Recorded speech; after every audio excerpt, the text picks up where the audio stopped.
Today is September 2nd, 2011. We are in the McGraw-Page Library at Randolph-Macon College. And we are here today with Zelda Boston-Woolfolk, Yes. who is from the class of 1978. As Zelda Boston, she graduated. Also in the room, this is Lori Preston, and also in the room are Claire Stevens and Sarah Hendricks from the Development Office. Well, welcome back to Randolph-Macon. Thank you. It's nice being here. Okay. When did you first hear about Randolph-Macon College as a college choice for you? Well, actually, it was my high school guidance counselor and my father. They actually got together and sort of came up with what they thought would be the best college choices for me, based on what I wanted to study.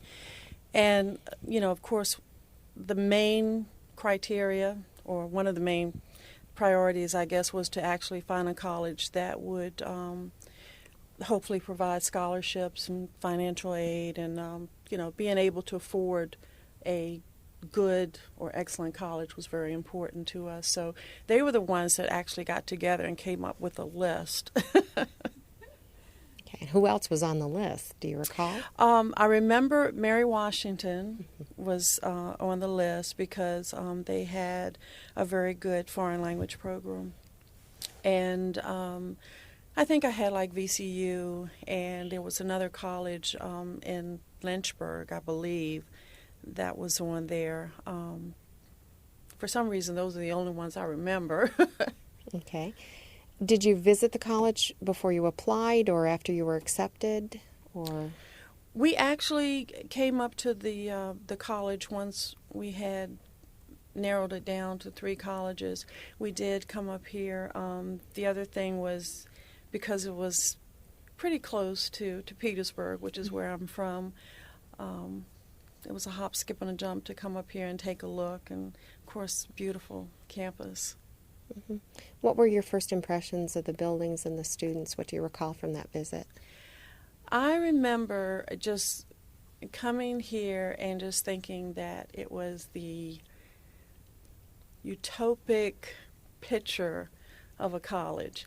My first impression, of course, was the fountain in front of Mary Branch. I loved that fountain, and it was just a beautiful place.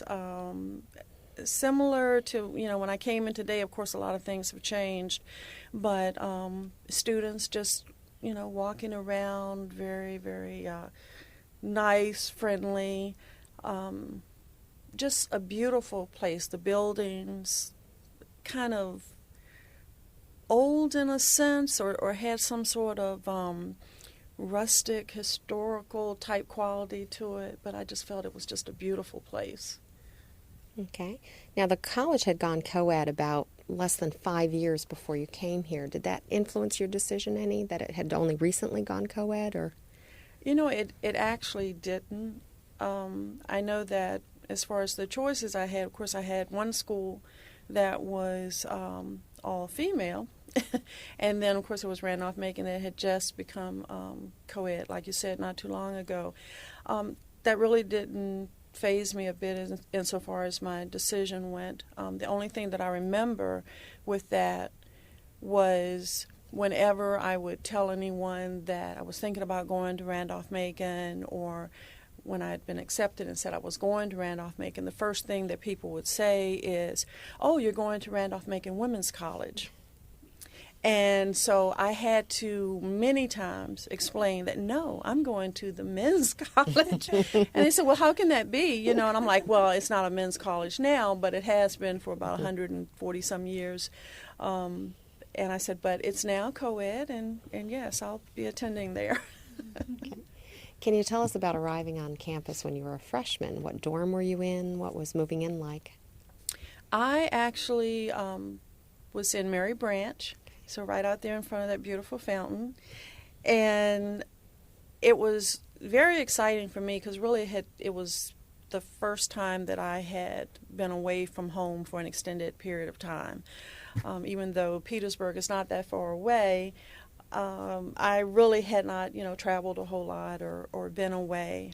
Being an only child, I didn't have roommate or shared a room with anyone or anything like that. So that was going to be I don't know whether I would say exciting experience, but it was going to be a new experience for me, having to come and I had all of this new stuff, twin bed linen and bedding. I never had a twin bed, but just, bringing everything in, seeing all of the people, all of the other students with their parents, some of the tearful goodbyes and things like that. But it was just an exciting time for me. Okay. How about the people that you met right off? Trying to think, I remember when we went into Mary Branch, there were two upperclassmen women, and at that time there were not that many African American students here at Randolph-Macon. In fact, I think the whole 4 years that I was here, there was probably no more than 13 to 15 at any one given time. Both male and female? Yes, Total. male and Okay. female. Most of the male population were athletes. And so the two people that I remember meeting right offhand were Yvonne Brandon and Gladys Patterson. And they were two African American women, upperclassmen, and I believe Yvonne was a residence hall advisor. And she just made me feel so welcomed, and just right off the bat, I knew that we were going to be friends for a very long time. And everyone else that I met, everyone was just very, very friendly.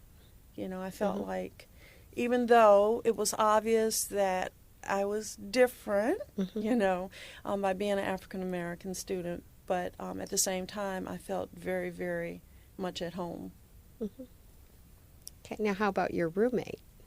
My roommate was from Richmond, Drusilla Winston, and called her Drew.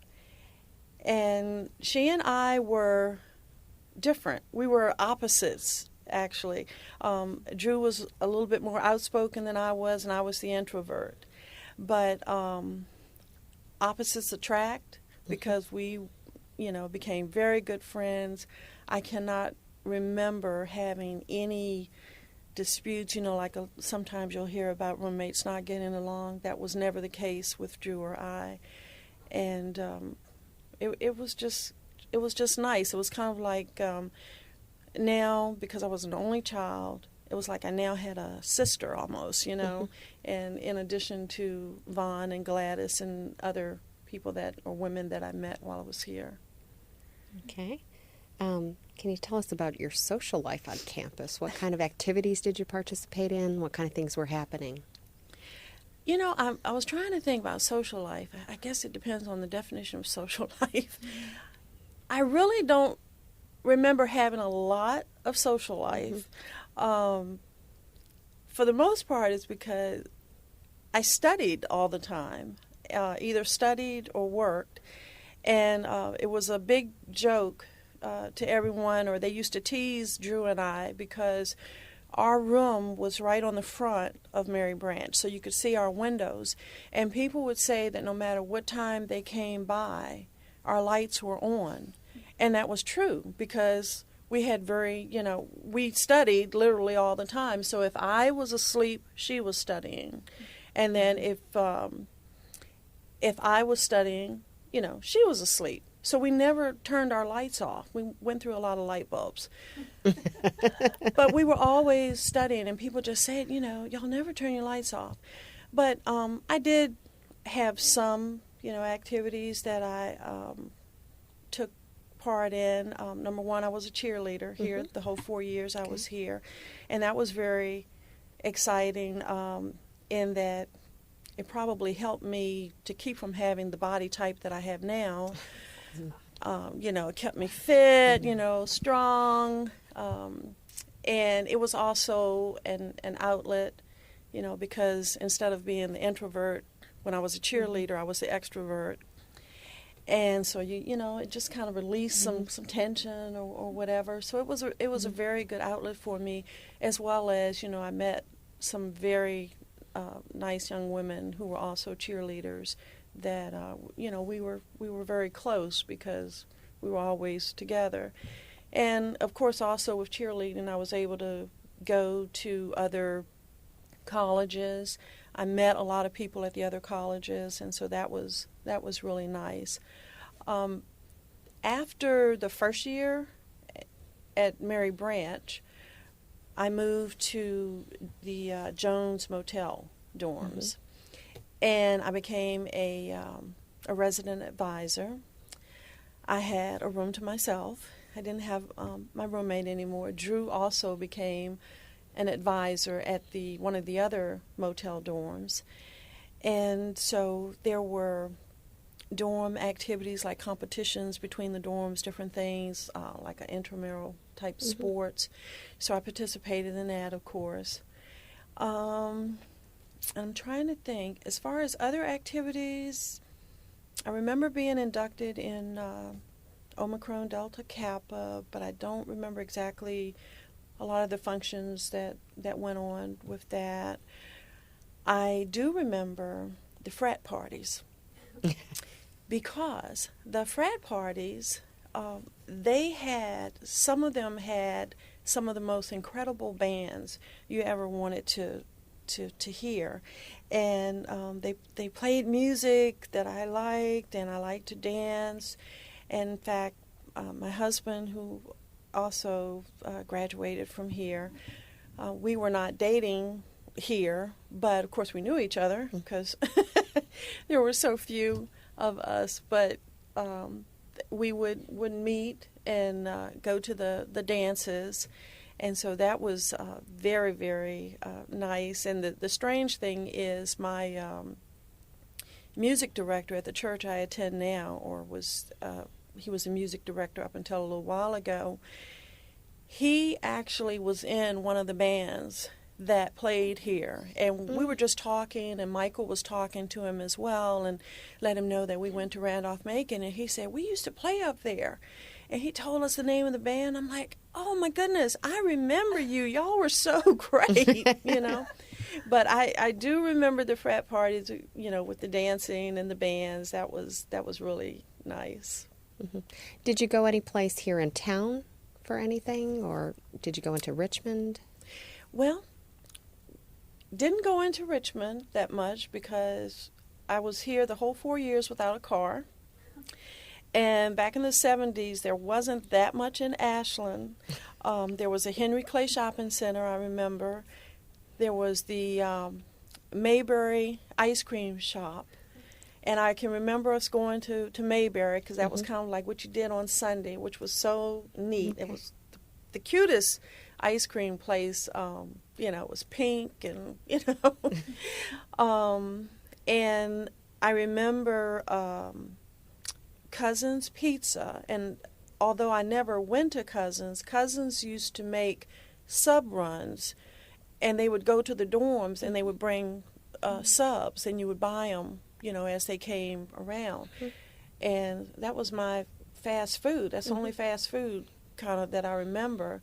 I think the last year I was here, they built the Pizza Hut. Up until that point, there wasn't a whole lot. And of course, I walked everywhere because I didn't have a car. So that's about it. I really didn't go anywhere. I think there was a record shop we used to go to. I do remember my husband reminded me, actually, as we were driving up here about the theater, because I do remember going to the theater. Right, the building's still there. They're hoping to do something with it to preserve it. Yeah, that's what he was telling me. Yep. Okay. What was your major here at the college? Romance languages. Okay, is that what you had intended to major in? I intended to major in Spanish, and foreign languages were always my passion, so that was one of the things I was looking for when looking for college. When I got here, I tried to take whatever languages were available here, and at the time there was Spanish, French, and German. And I think I took 1 year of German, but my concentration was Spanish, and then I had also taken French because I had taken some French in high school along with Latin. And in order to get the Romance language major, which was basically a double major, Spanish and French, I had to have some extra courses. So I went to VCU and picked up the extra courses that I needed in French so that I could qualify to have the Romance language major. Okay. Can you tell us about some of your professors who had a lot of influence on you, good and bad? The professor that I remember the most is, I believe his name is Dr. Panel. Dr. Panel and his wife. Mm-hmm. In fact, they were two people that it seemed like they just made a point of meeting new students and making them feel so very welcomed. And I actually had Dr. Panel for logic. But I knew him, from the beginning, because he was just that kind of person. He always walked around. He was always real nice to everyone. His wife was the same way. She was on campus just as much as he was. So I remember them. As far as like my foreign language professors, of course, I had Dr. Noe, who was actually the German professor. My advisor was Dr. Barrett my first year, but I didn't have a German class with him. Dr. Chalice later became my advisor, Spanish. There was my French professor, where there were two. Professor, I believe her name was Baclar, and then there was a Professor Carroll. They were the two French professors that I had.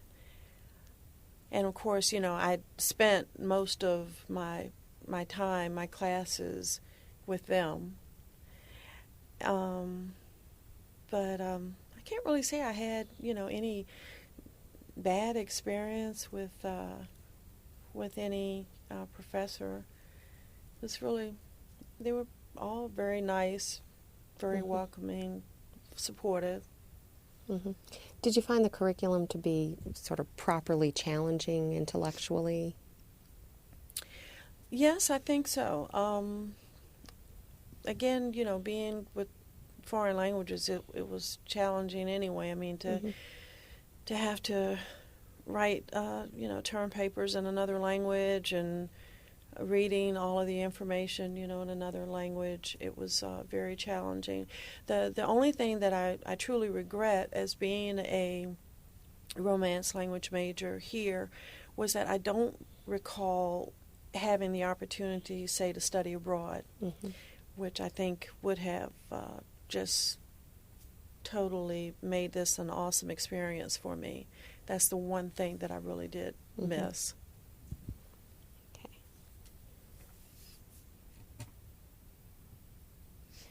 Can you tell us what you did after graduation?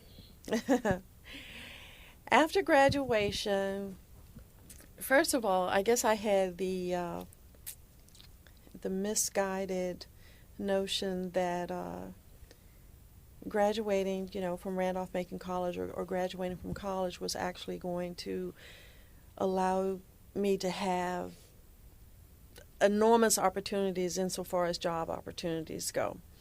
And I think just as graduates today find, when you come out of college without experience, your job opportunities may be limited unless you're in a very specialized type of field. So I was, I had grandiose ideas of working at the United Nations. And of course, the closest thing that I could be qualified for at the United Nations was like a tour guide, and the salary was awful. And that was the other thing. I was so, I guess, thinking about finishing college, being able to get this wonderful job, making a really nice salary, and actually not so much the job. I was looking for a career. and I just thought that, that was going to happen. That unfortunately, probably taking a tour guide job would have been a very good job for me in what I wanted to do, at least getting my foot, in the door, and then trying to kind of build on that. But instead, I looked at the money part. And so I went out and started looking for other jobs that were outside of my field totally. And I couldn't, find a job. So I said, well, I'm going to go to graduate school. And so I enrolled and was accepted at VCU in their MBA program. But even though, I like that, it was business, I still, I wanted the foreign languages, and I also didn't want my parents to have to pay for graduate school. Mm-hmm. I wanted to do it. So I continued to look for a job. Kind of got my foot in the door insofar as like the public school system in Petersburg. So I was going to teach for a little bit, but I was going to have to go back and get the education courses, credits, And about that time, I thought I would have to decide whether graduate school or teaching, and I was also working at J.C. Penney's, which I had been doing. About that time, I got an interview at C&P Telephone Company in Norfolk. In fact, the man that I interviewed with was Mr. Dementi, who was he was like a director in C&P down in Norfolk, but he was actually related to my biology teacher here at Macon. And apparently, he even, when he saw my resume and saw Randolph-Macon, of course, he got in touch with her to find out if she knew me. Mm-hmm. But I got the interview down there for a job and got the job going in their college hire program as a management employee or trainee. And I went on and took that job in Norfolk, put graduate school on the back burner, which I must admit I regret to this day. I wish I would have gone on and gotten the MBA. I mean, to have an MBA like in the 70s, 80s for a woman would have been phenomenal. But I put it on the back burner, went to work in Norfolk, worked there about a year, and then enrolled and was accepted and enrolled in the MBA program down at ODU.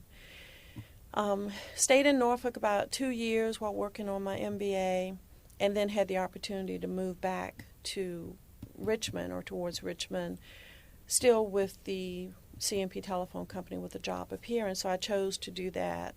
I came back, but now had to really put the whole MBA piece on hold.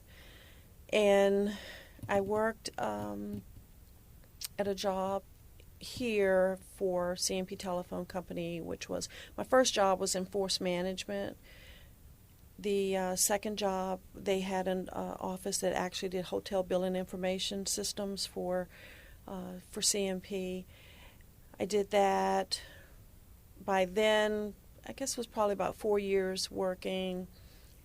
Met back up with my now husband, Michael, and we had kind of kept in touch, but we met back up, got married, still working for C&P Telephone Company, and then went to, trying to think, I think we've been married 4 years and had my first son, Boston, and moved to another job within now AT&T.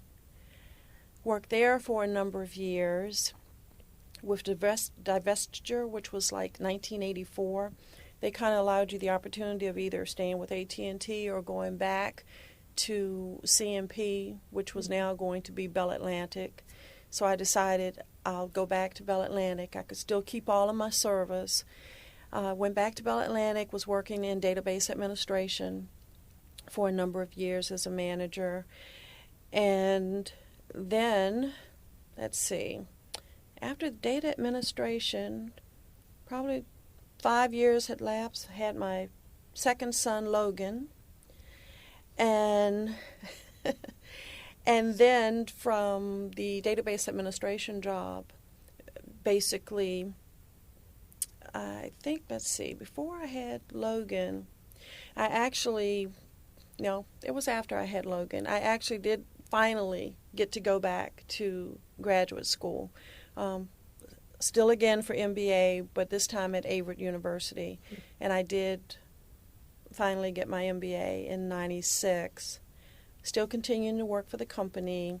And now I was going to work in the job that I currently have, which is system administration and database administration, operations, and support for now what is Verizon. So we went from Bell Atlantic to Verizon. And so as of, let's see, September 18th of this year, I'll have 33 years. Wow. So that whole time between just one company, CMP and everybody else that followed afterwards, but pretty much with the telephone company. Yeah. Did you stay in touch with the college after you graduated? Did you ever come back? Did people get in touch with you? You know, regrettably, I did not keep in touch. I knew what was going on at Randolph-Macon. My husband kept in touch more so because being the football player, he still had friends of his who were football players that he kept in touch with. Did come back to some of the games, came back. Some years ago, there was I think I came back for a concert at one point. There was something I was invited to. I believe the Black Students Alliance at the time, some years ago, had a function that I came to. And I've just met people over the years, though, who have been involved with Randolph-Macon, even meeting some students that I've come in contact with, and they said, "You were at?" And I said, "Yeah," you know, that kind of thing. But of course, I kept abreast of everything that was going on here through the publication that comes out, you know, reading about everyone. But I just didn't have a chance. A lot of it had to do with just my crazy work schedule. Used to travel, you know, a lot for work, and I just didn't have the time. But I always knew what was going on. Well, we're happy you've reconnected now, and we hope you'll stay in touch still. Yes. I have a few additional questions from the time when you were here. Since you graduated in '78, Camptown races was actually canceled in '78. It had gone on in the years before. Can you tell us about that? We understand it was a pretty crazy time on campus. I'm trying to remember. Camptown races. Well, I guess the main thing is that pretty much anything that happened at Randolph-Macon was pretty intense. I mean, as best I can remember, it was there was nothing really, you know, half done. So I do remember a lot of people, a lot of things going on. I can't, you know, tell you specifically what it was. I think I remember things like the what was it, like the Bluegrass Festival that they used to always have here. There was something else that they had where all night long they would do this marathon. Somebody was going to get this old car, you know, was the prize. And there were some other things I remember, like it had something to do, I want to say, with roaches. Oh, the no. Race. The races, yes. They raced roaches. I remember Not a selling that. point. Oh, my. Oh. I think they would, they could paint them a little bit, and you know. Oh, no. I do remember that. It gets around the no pet policy, I guess. Yeah. um, how about things like, did they have house mothers still? I know they started it. I know in Had they- Mary Branch we did. Okay. And I cannot think of the lady's name. I can see her. This nice little lady with the white hair and had her hair up in a bun, and I cannot remember her name. But we did for Mary Branch, my freshman year, I remember. Mm-hmm. I don't think there was a house mother in the motel dorms, Okay. you know. Is that Mrs. Shackelford? That's Yeah. her name. Mhm. That's what I was getting ready to say, and I was like, I don't know if that was it. Yeah, Okay. she was a sweet little lady. Okay. How about for visitation between the sexes? What kind of restrictions did they have? Do you recall anything? Let's see. You know, I really don't know what the restrictions were. Because I know that I think the doors were locked at a certain time, and of course I know at Mary Branch, you know, the house mother she kept that very strict.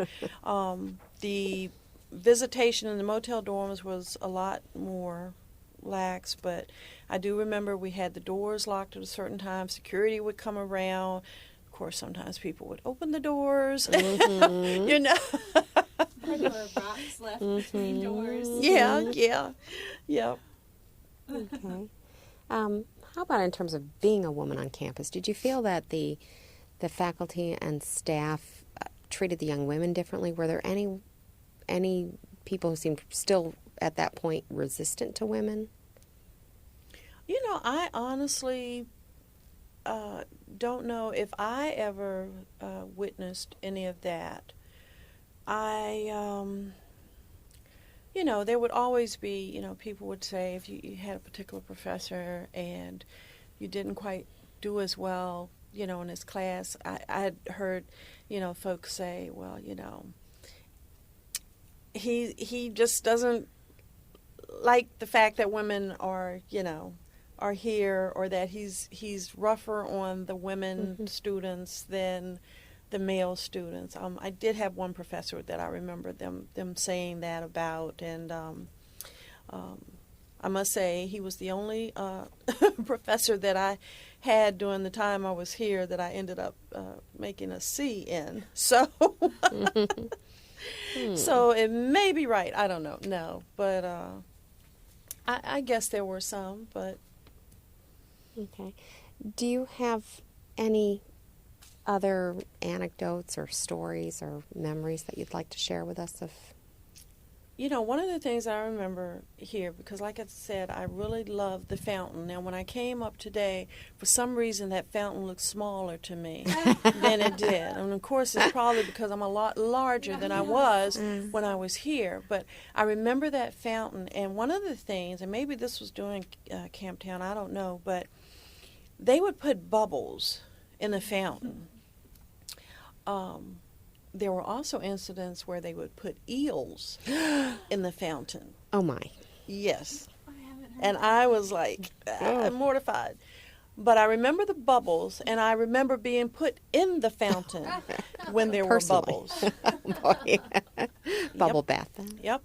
That was, you know, the football players and stuff. And I guess, you know, one of the other things I guess that I forgot to mention as far as social life or whatever, they had here every year talent show, and every year I would be with two of the football players who sang, two of the black football players, and we made up a trio, and we would sing in the talent show. And then one year, I decided I was going to sing solo. And I got several of my friends that I had grown up with that were now at Virginia State University to come up. And one of my friends was a music major, and he was going to be my pianist. And I sung Reach Out and Touch Somebody's Hand. I can remember what I had on, the dress, the shoes, you know, everything. It was real crazy, you know. And I actually won either second or third place. Second or third place. And it was just very exciting. And unfortunately, you know, I had all of my friends that came up from Virginia State. And my parents, something happened, and they were not able, when they got here, I had finished. And so that was kind of disappointing. So what we did was we went over in the student union, and there was a room there that had a piano, had a baby grand in there, I believe.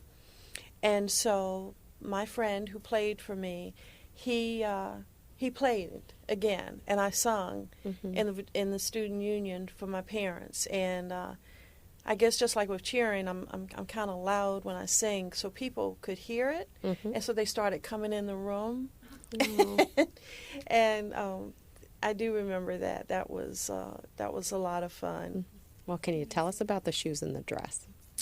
Yes, What were you wearing? it was an orange dress with a scoop neck, and it was, you know, kind of had like a little A-line thing going on here.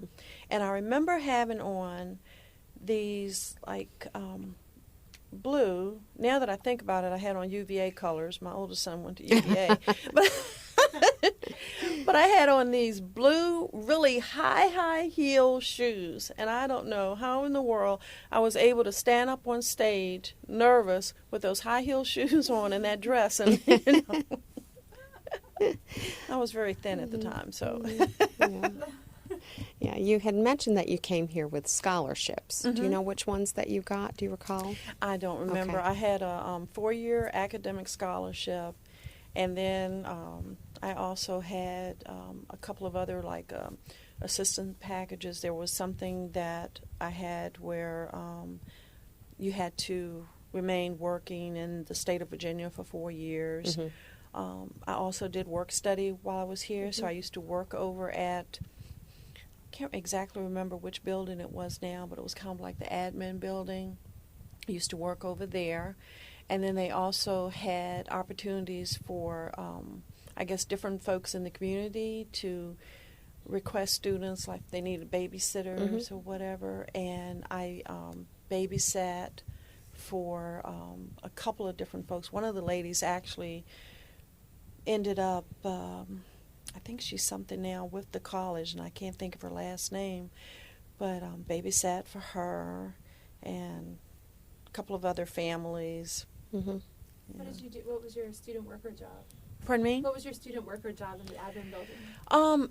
I did things like filing, you know, a little light typing, but it was mostly filing, answering any questions that, you know, when the students came in, pretty much assisting. There was one lady there, and I cannot remember her name, but she had us doing things.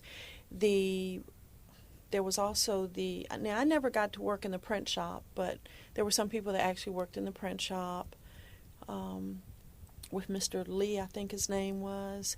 Henry Lee. Yeah. And you know, that was really nice too, actually. Okay. And I know when you first came into the library, you said you hadn't studied much in the library, but do you remember things in the library much? Well, you know, Did you use it much at all?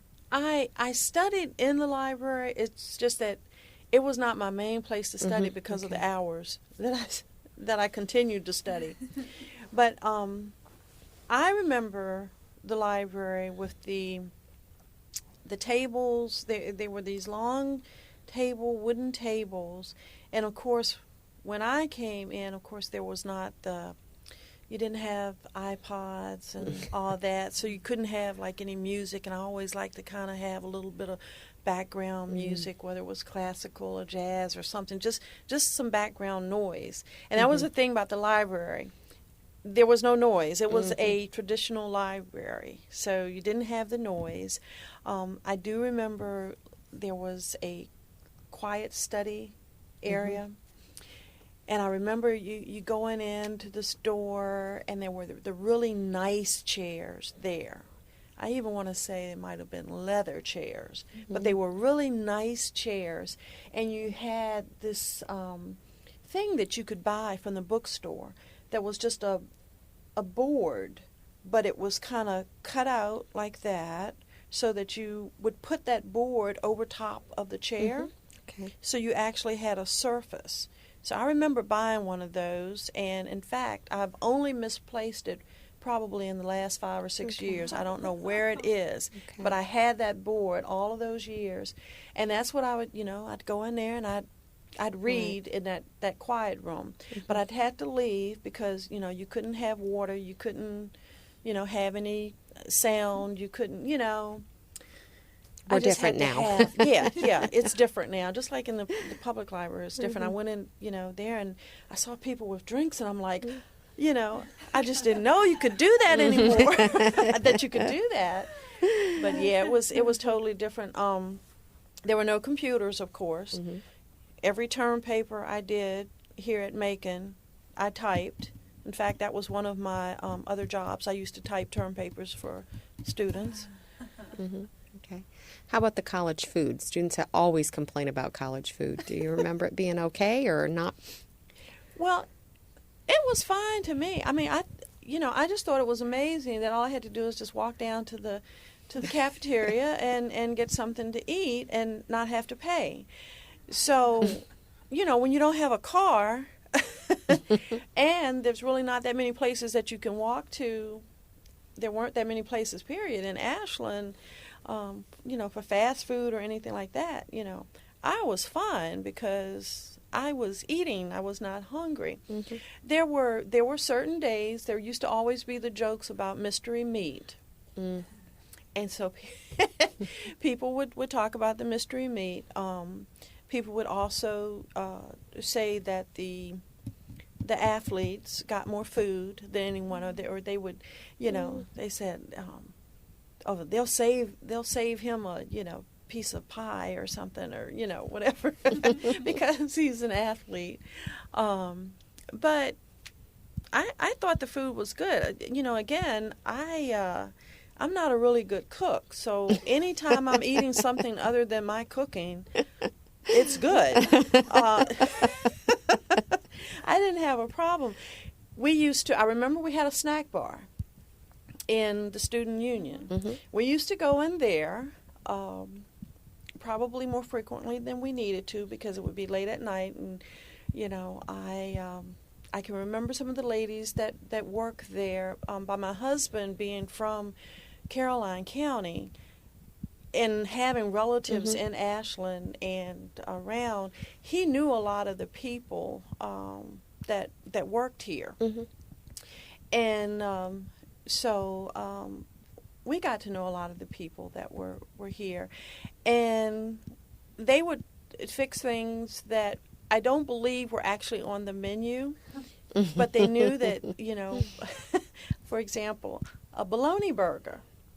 Oh. We used to have fried bologna burgers with onions, and it's not something that everyone eats or is used to, but we were used to bologna burgers, so we loved it. We said, "Can we get a bologna burger?" But we remember, I remember going there. That was our fast food. The snack bar that was in the student, I think it was in the student union building. That's what we knew as fast food. That was the only place we knew. Okay. Well, did anyone else have any questions? I think that covers everything I had. Well, a question we ask a lot of people, it's not on our official list, but I think it's kind of interesting, is sort of in looking back, and you said that there were things that you were really glad you did and some things you regret not having done. Is there any particular advice? I mean, the freshmen just arrived here on Wednesday, so 2 days ago. Is there any particular advice you would offer a young student, a young woman who is about to start a four-year career at Randolph-Macon? Yes, I would definitely say, and it's the same advice that I gave to my, my older son when he went to school. I'm still trying to get my younger son to go to college, but the thing or the mistake that I feel that I made was that I did not take advantage of all of the opportunities that I think the college presented. And one of the reasons is that I don't think I took enough accountability or ownership in my own plan as far as, you know, what I could get from the college. I expected too much from the advisors. You know, I just thought that, okay, they're here, they're gonna, you know, steer me in the right direction. And in hindsight, I know that I should have taken more accountability to say, you know, this is what I'm really interested in. I really want to study abroad. I really want to do this. This is the path that I want to go. How can you help me get there? As opposed to just thinking that if I study hard and I study all the time and I make the grades, that's going to get me where I want to be when I graduate. And that's not the case. You know, so just trying to be a lot more focused, taking on a lot more accountability, and really take advantage of everything that the college has to offer. I think that by me studying, you know, so much, or being so focused on grades, that there were other things, other avenues that I could have explored that would have made this even more enriching experience, and maybe even would have led to something different insofar as a passion that I have. Good advice. That's very good advice. Thank you so much. Oh, you're welcome. This was Thank You're you. welcome.